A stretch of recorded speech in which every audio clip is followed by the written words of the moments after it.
Good morning, students. Today we are going to discuss some basic concepts in the thermodynamics and kinetic theory of gases. We are going to see here the Boyle's law and degrees of freedom, as well as we are going to see what they mean by the Avogadro's number. Okay, so in this lecture we are going to cover all these three topics in detail. So the first topic is Avogadro's number.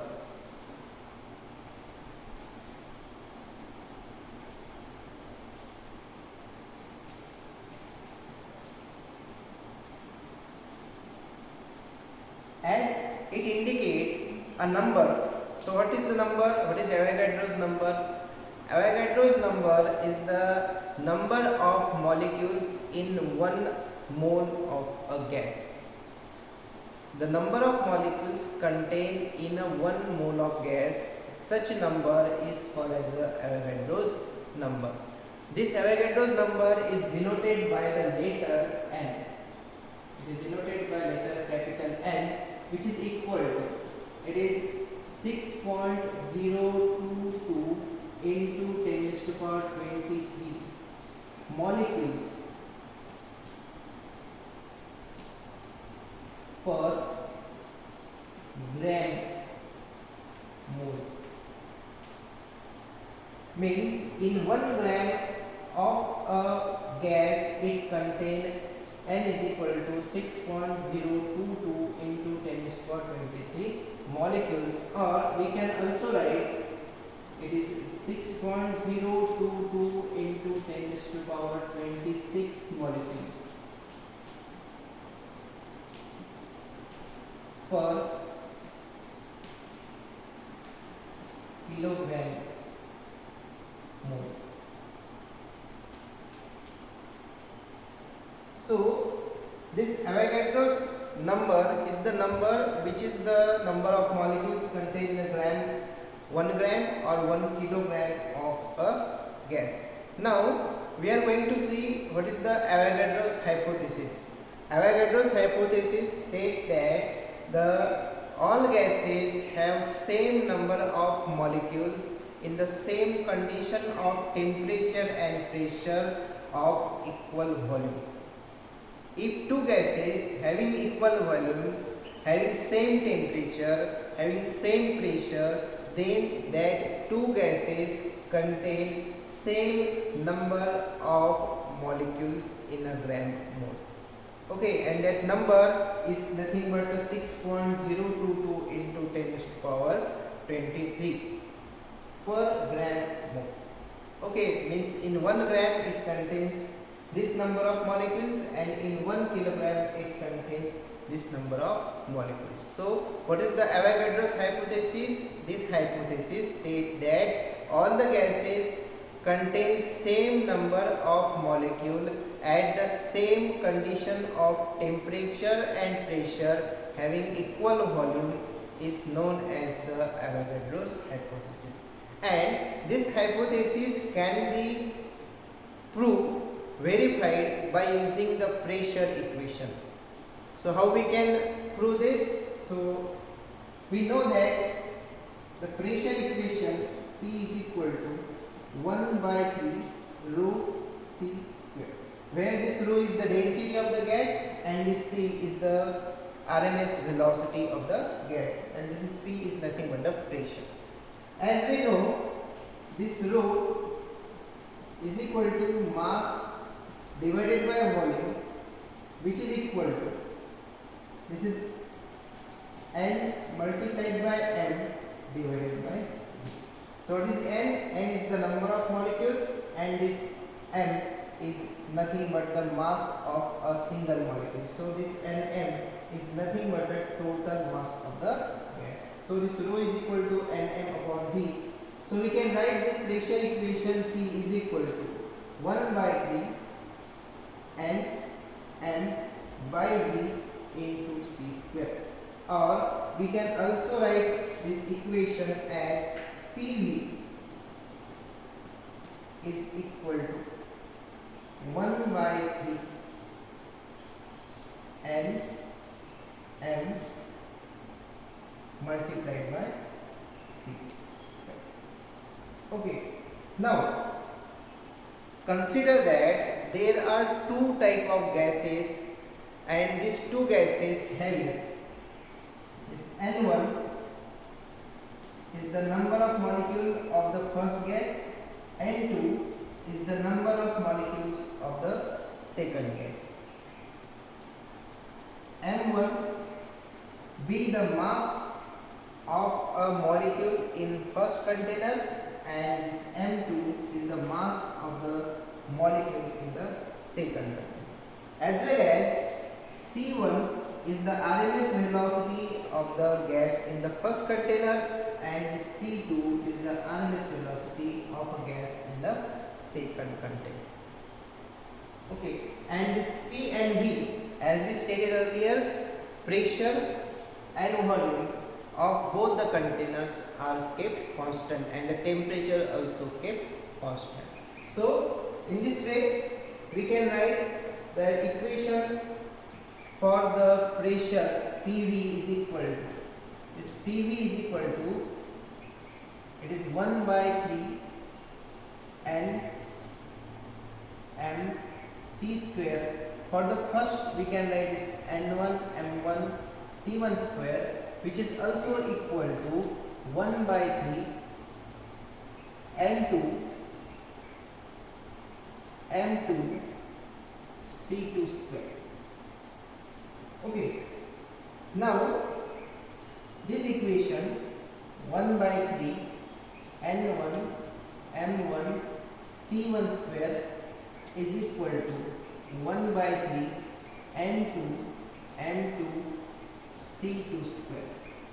Okay, because as the pressure and volume are constant, therefore this value is constant, and this value is constant means we can equate these two equations also. This equation can be written like this.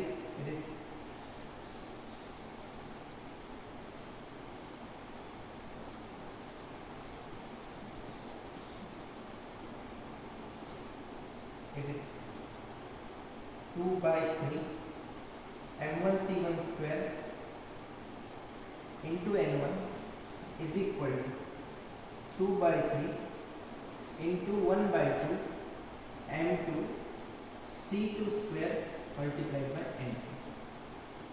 Okay. So what is M1 C1 square and what is M2 C2 square? This M1 C1 square is the average kinetic energy of a gas molecule. Okay, and what is this M2 C2 square? This is the average kinetic energy of a gas at a given temperature. So these two values are constant because the two containers are kept at a constant temperature. And as we know, the temperature is depend upon the kinetic energy, or we can also say that this kinetic energy is depend upon the RMS velocity or kinetic energy. So we can say that these two values 1 by 2 M1 C1 square and 1 by 2 M2 C2 square, they both are same, equal. So we can write here it is 2 by 3 N1 is equal to 2 by 3 N2. So which is nothing but N1 is equal to N2. So by this equation we can state that all the gases having same number of molecules at the same condition of temperature and pressure at the equal volume. Okay, if two gases having equal volume, having same temperature, having same pressure, then that two container contain the same number of molecules, even if the gases are different. Okay, so this is the proof, or we verified the Avogadro's hypothesis on the basis of pressure equation. Now we are moving towards the Boyle's law. Okay, we are moving towards the Boyle's law. What is Boyle's law? What is the statement of Boyle's law, and how we can prove the Boyle's law on the basis of this pressure equation? So we are going to deduct or derive this relation. We are moving towards Boyle's law. So what is Boyle's law? At a given temperature or at a constant temperature, the pressure of the gas is inversely proportional to the volume. At a constant temperature,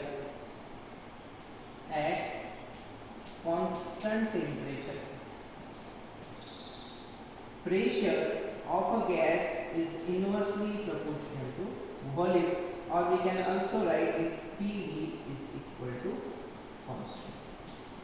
So these are two statements of Boyle's law, and these statements can be proved or verified on the basis of pressure equation.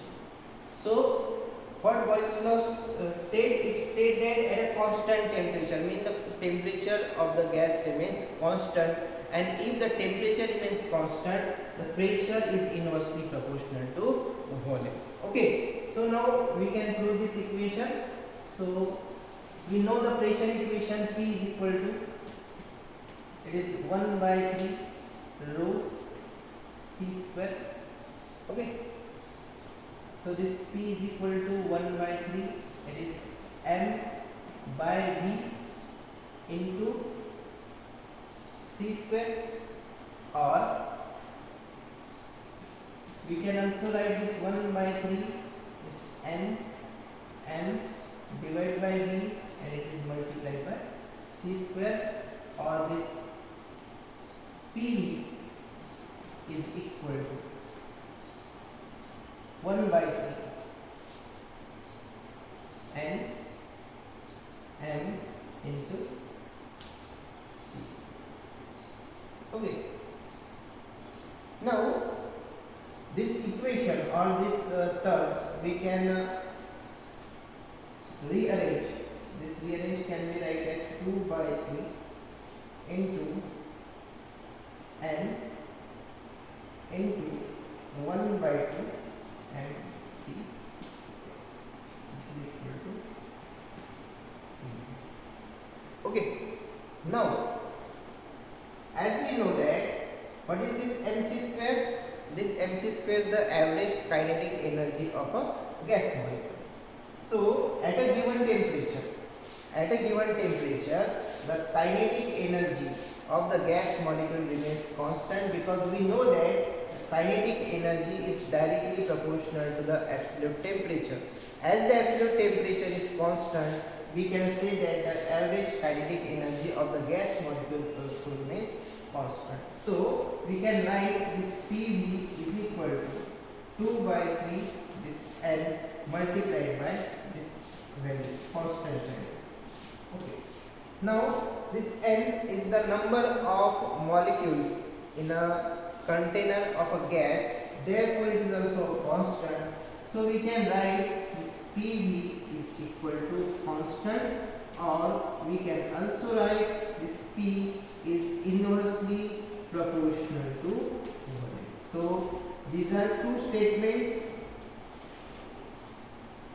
which shows the Boyle's law. At a constant temperature, pressure is inversely proportional to volume, or PV is equal to constant. So in this way we derive the Boyle's law, as well as we see the Avogadro's hypothesis. Now we are moving towards the degrees of freedom. Now what is degrees of freedom?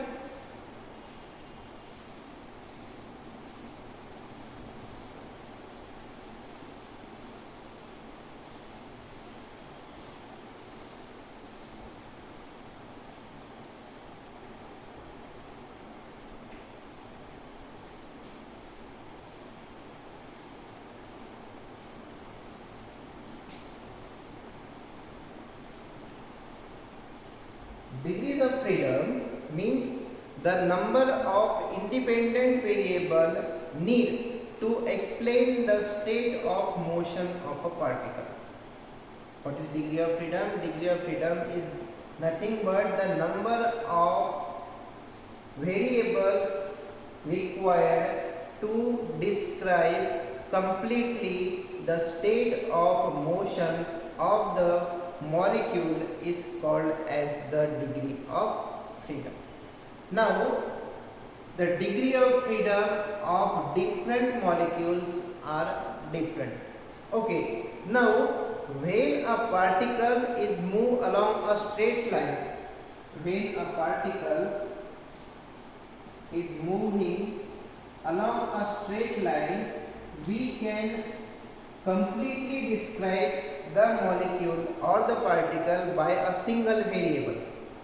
By a single variable. So we can say that when a particle, a molecule is moving along a particular straight line, then it has 1 degree of freedom. So along a straight line, if the motion of a molecule or the particle is along a straight line, it has 1 degree of freedom. Okay. Now,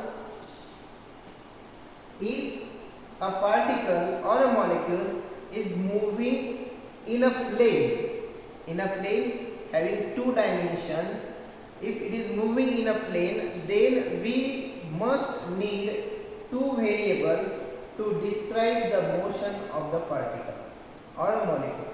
So, if the molecule is moving in a plane, then it has 2 degree of freedom. Okay, and if the molecule or a particle is moving in a space, along x direction, along y direction, or along the z direction in a space, then it has 3 degree of freedom. When the molecule is moving in a space, it has 3 degree of freedom.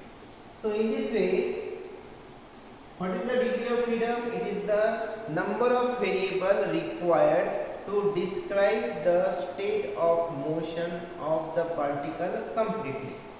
If a particle is moving along a straight line, it has 1 degree of freedom. It is moving in a plane, it has 2 degrees of freedom. If it is moving in a space, it has 3 degrees of freedom.